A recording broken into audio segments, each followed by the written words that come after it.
Hi, everybody. I'm Crystal Haynes. Tonight on Greater Boston, after the killings of Eric Garner and George Floyd, police have focused on using so-called less lethal force, but a new Frontline documentary uncovers just how often those tactics turn deadly. I'll talk to the film's director. Then more people are leaving Massachusetts now than in the past 2 decades, according to a new report. I'll speak to the author of that report, as well as one transplant, to discuss why he made the move. After the police killings of Eric Garner, Philando Castille, George Floyd, and many others, protest and public outrage forced police departments to re-examine their use of force. Many chose to rely more on what they call less lethal force. But as journalists from Frontline and the Associated Press found over a 3-year investigation, those tactics are still connected to hundreds of deaths. From 2012 through 2021. They found 1,036 deaths that involved police using some kind of less lethal force. These are still rare, but it happens more often than the public knows about. Their investigation is the focus of this new Frontline film, documenting police use of force. Director Serginho Roosblad joins me now on this. Thank you so much for being on the show. Thank you very much for having me. This is such a emotional topic, I imagine, for families and for folks who watched the events of, really the summer of 2020 and before that unfold. Talk to me about this investigation and also how you were able to create a through line when there were so many nuanced issues to connect. Yeah, so the film follows the work of 5 reporters out of dozens more that looked at what police call less lethal force. And so this could be any force beyond handcuffs. So they could be taking someone down. It could be tasing someone. It could even be someone being sedated. And the Associated Press looked at the period from 2012 to 2021 to see how many people die in interactions with law enforcement after they've used what's called less lethal force. And so the film looks at 4 different cases that all have elements of these. So when you look at them separately, and that's all throughout this investigation, each incident stands on itself. But once you put them all together, you start seeing patterns. And so one of the true lines through this film is the pattern that, well, first of all, they're all men. The majority of the people in the database are men, 97%. And the second is many were on the intersections of stimulant drug use and or having some sort of mental illness a problem at that moment. So when do we find that these tactics start becoming more widely used? Is it around that 2020 mark? Had it already been in the toolbox but hadn't been used as much as a gun or a billy club in some departments? Yeah, some of these tactics have been really old, and some of them are a little bit newer, like the use of a taser. That is definitely prior to 2020. I think it was earlier in the 2010s that many police departments started adopting the use of a taser.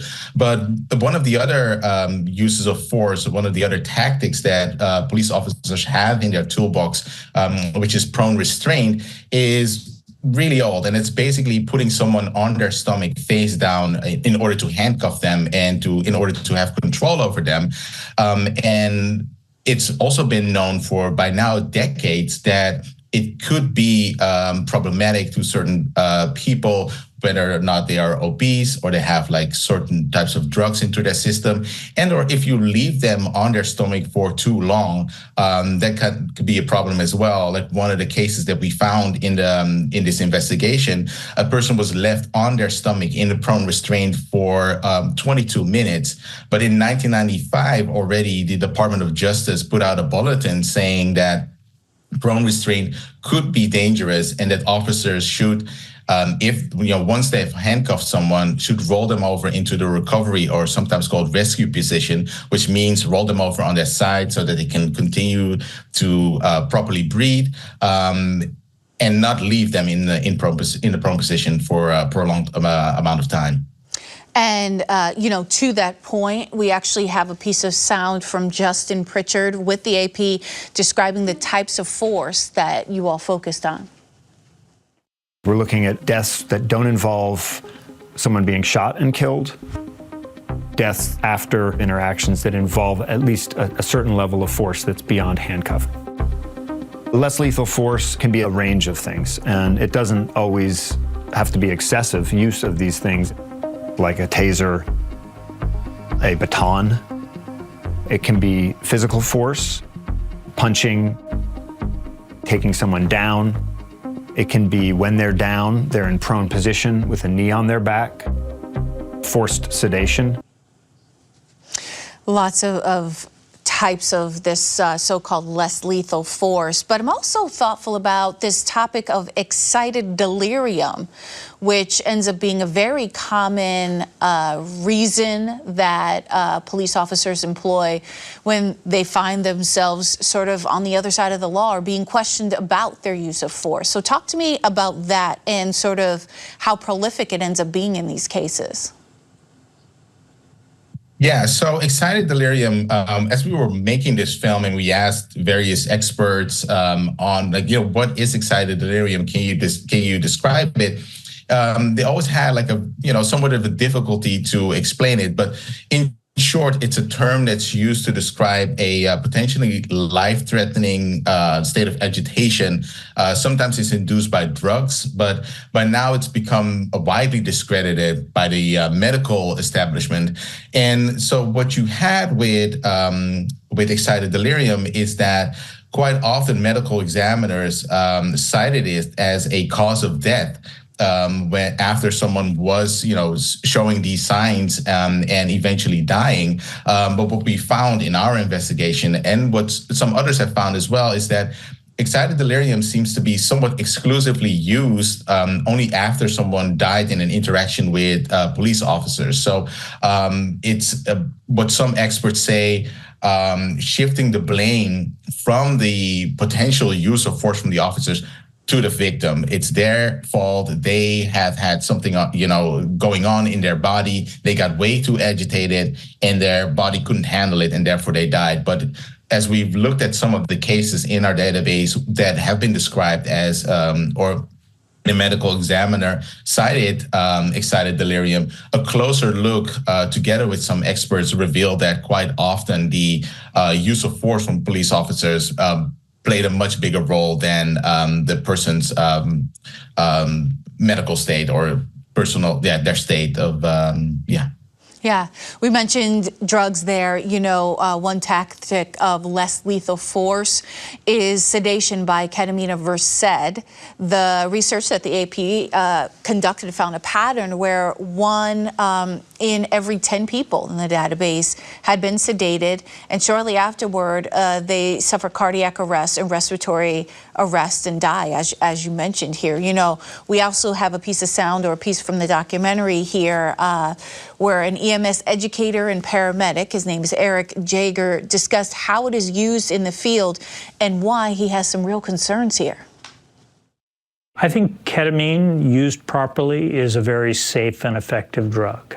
I think that the way we rolled it out to the EMS community without a proper understanding of the risks involved and how to mitigate those risks created the risk of harm.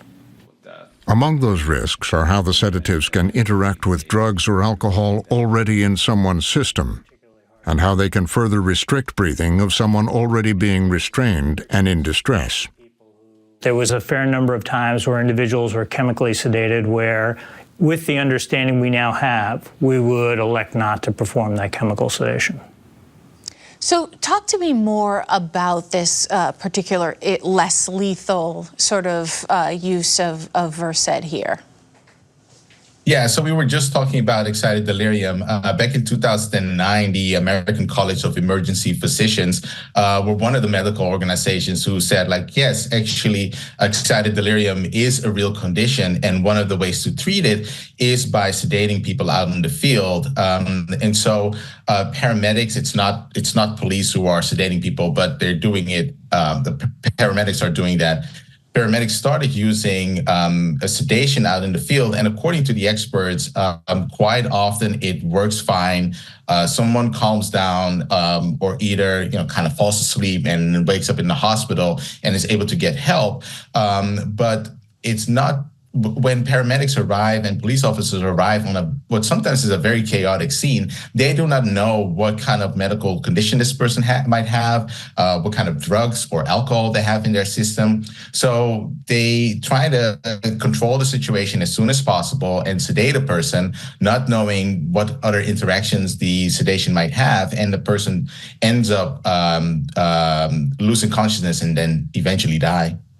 I'm also thoughtful of what does this mean to you personally? I know I felt emotional in watching this as well. What does this mean to you personally to have put together this film, to directed this particular documentary? And also, what do you see as the clear call to action here? Sure, yeah. So a lot of the things in this documentary, a lot of the topics that we uncovered were also pretty new to me. I did not know that in some of these interactions, people were sedated, for example. I had heard, obviously, of George Floyd's last words, I can't breathe, and Eric Garner before him. And maybe there might have been another case out there as well. But this investigation has yielded so much body camera footage that they could, you can put it all together and you can start seeing patterns. And one of the patterns that really surprised me was that the amount of times that people said, I can't breathe, that this was said, at least captured. We don't know if, it was said even more times by people where it wasn't captured by body camera or not written down by police officers in their report afterwards. So that was something that really struck me. But the one thing that I do feel like that is kind of like the call to action, so to say, is hopefully that people don't see it necessarily as an anti-police film, that is not a film to criticize police, but it's a film really about human interactions and human interactions gone wrong. And I think there might be a lot of lessons here that we can all learn, whether it's like how do we deal with people dealing with a mental health crisis out on the street, to how do law enforcement officers deal with someone once they've handcuffed them, and should they roll them over immediately? Like, how is it that this message that was sent out there since the 1990s has not permeated to all police departments across the country, that there is like a way that police officers approach these techniques uniformly across the United States? Serginho Roosblad, thank you so much. I appreciate it. And you can watch Documenting Police Use of Force tonight at 10 right here on Channel 2 on the PBS app or online at pbs.org/frontline. When we talk about migration in Massachusetts, we tend to focus on people moving here from other countries. But Massachusetts has seen more and more outward migration. That's according to a recent Boston Indicators report. So who is Massachusetts losing, and why are they leaving? I'm joined now by one former Massachusetts resident who left the state last month. His name is Neil Whitteredge, along with the author of the report, Boston Indicators Research Associate Peter Ciurczak. Peter and Neil, thank you so much for being with us. Yeah, pleasure to be here. Great. So I'm going to start with you, Peter. What do we see as some main reasons why people are leaving? Sure.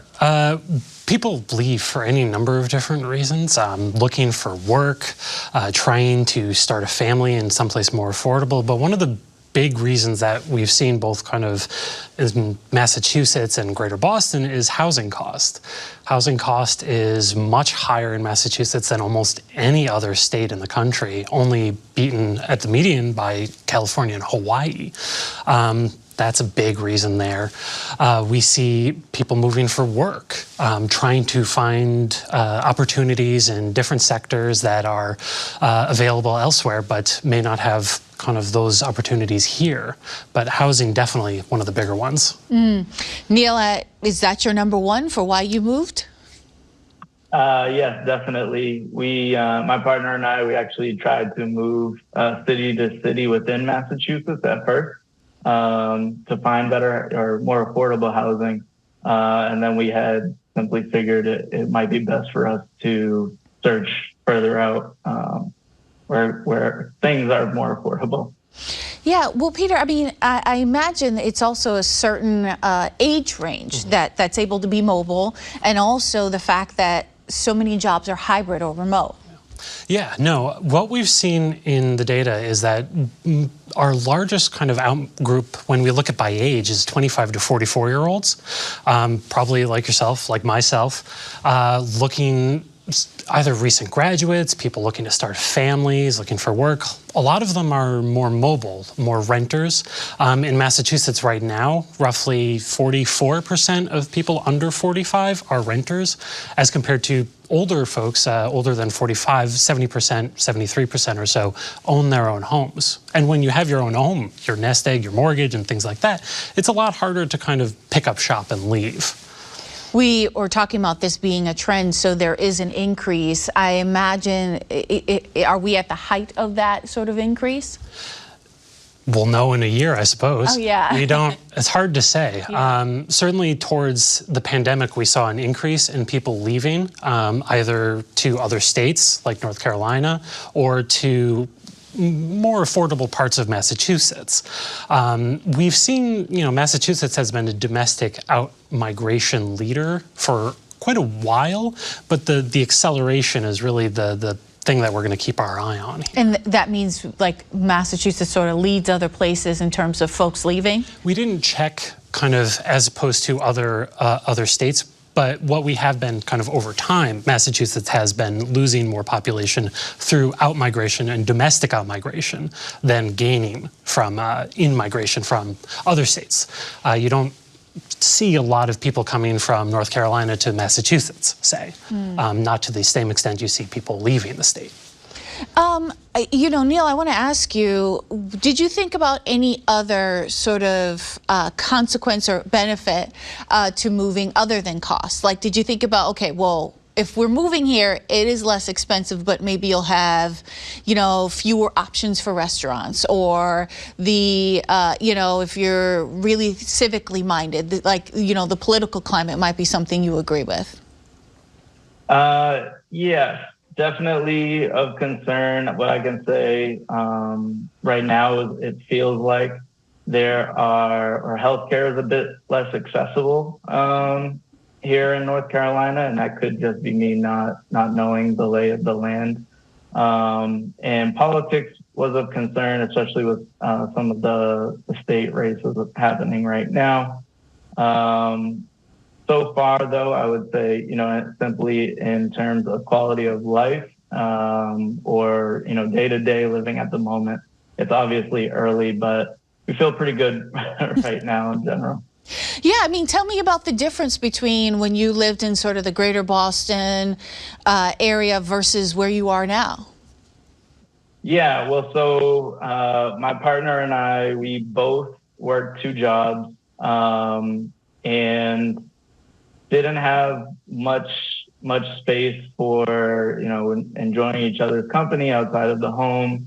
And it, with student loans, with everything that we had to consider cost-wise, if we wanted to start a family, if we wanted to own a home, the way mortgage rates were and everything in the city we're in, or state, it just seemed very difficult to have an enjoyable life moving forward, to be honest. Yeah, you definitely have less money to do things and things like that. We talked a little bit about in terms of the income that folks actually earn that are moving out of state. We have a couple of graphs here showing that more middle and high income residents are leaving the state rather than low income residents. Is that just because they have sort of the money to move? Well, we'd have to ask them. Okay. I think, but it does help to have the resources to actually invest in a job search elsewhere, or if you've already got one that allows you to work remotely, that certainly helps. Often housing remains the big crunch here. If you can't find a home, either when you have a middle income or when you have a high income, and there is some evidence to suggest that in Massachusetts that is the case, especially when it comes to new builds, you really do have to expand your search in order to kind of find an opportunity to set up roots and start a family if you're so inclined. We see a divergence, especially around 2017, between low-income populations as well. And, we don't have survey data to tell us why people might be staying here. But one thing we do know is that the Urban Institute, which is a research institution in DC, has found Massachusetts spends a good deal on social supports and other things of that nature, which really do make living here, especially at a very low income, a little more manageable than it can be in many other states. So what ends up being sort of the consequences of all of this? I mean, when you have this population of 25 to 40, 44-year-olds gone, I mean, that's a significant portion of the workforce. It is, yeah.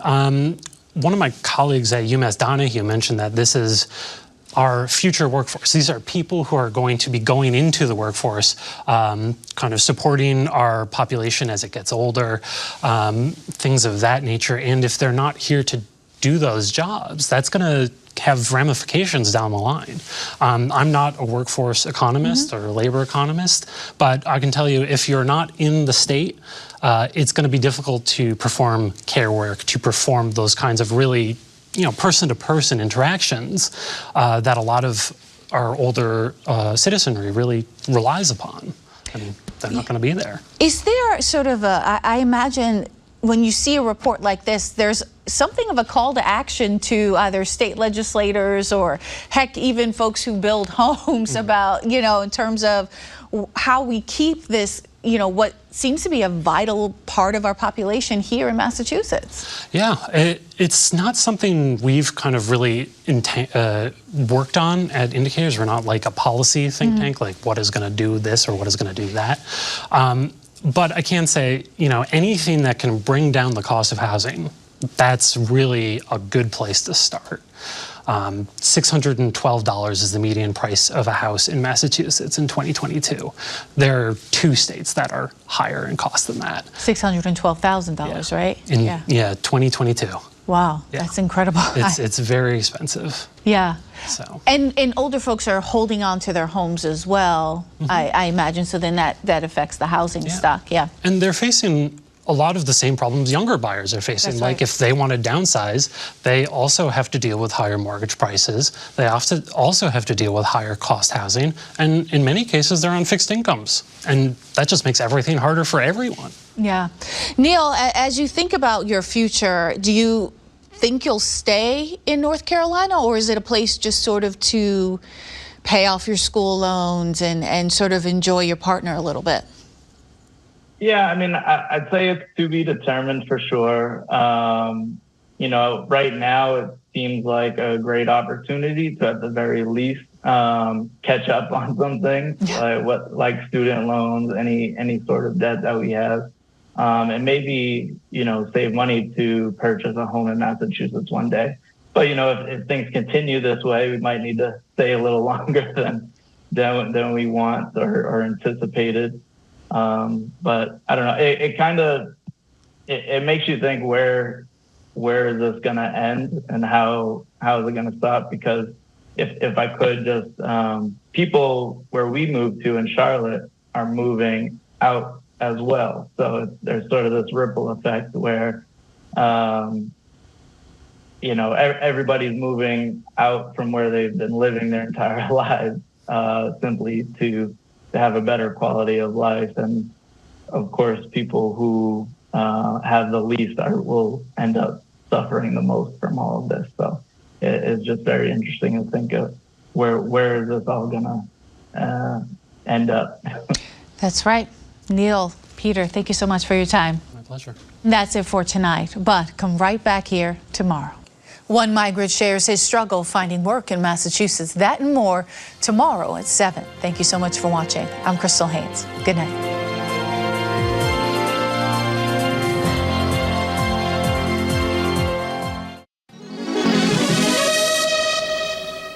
Hey folks, Edgar B. Herwick III here from GBH's Curiosity Desk, where you ask questions and I find answers. Today, how did this 12-foot bronze pear end up at one of Dorchester's busiest intersections? If there are two things you cannot spit without hitting in this town, it's a Dunkin' Donuts and a historic statue. Now, most of them are pretty by the book. Paul Revere atop his horse in the North End, martyr for religious freedom Mary Dyer sitting contemplatively outside the State House, Celtics coach Red Auerbach chomping on a cigar on a bench in Quincy Market. But artist Laura Baring-Gould had a completely different kind of statue in mind for this spot in Dorchester, Boston's most diverse neighborhood. An enormous pear. Doing public art is always a tricky endeavor because who's the public? What's the public? Ladies and gentlemen, I present to you a small, randomly selected, non-statistically significant sample of the public. Do you have a theory as to why they put a giant pear here? There's a book called James and the Giant Peach, and the mayor in 1963 read the book and decided to one-up it. I don't know, it's doing its job. It's doing its job. I passed by with my granddaughter and she asked me about this pear and I don't have an answer. I say, I don't know what does that mean. I would like to know what is that. All right, you gonna tell me why we have it here now? Pears were once grown in abundance here, and one variety was actually created here by a guy named Thaddeus Clapp. Now, he took a Bartlett pear and crossed it with a Flemish beauty to create a brand new pear unique to Dorchester. The variety was aptly named Clapp's favorite. But that's not the only reason for this enormous fruit. Baring-Gould settled on this pear idea after months of research and countless conversations with people all around the neighborhood that revealed a rich agricultural heritage here that cuts across culture, class, and time. I see in the Vietnamese communities people growing cucumbers in their gardens. And then as you cross over the Cape Verdean communities, people are growing beans. She also learned about the neighborhood's 17th century farms, its 19th century orchards, and saw tons of 20th century photos of kids playing in front yard fruit trees. And it could also be this unlikely symbol. What's a pear doing in Dorchester? Why a pear? Around the pear are 10 smaller sculptures honoring Dorchester's unique history through everyday objects. There's the Three Sisters crops, squash, corn, and beans, vital to the area's indigenous peoples. There's dog tags honoring local veterans, a triple-decker house, and more.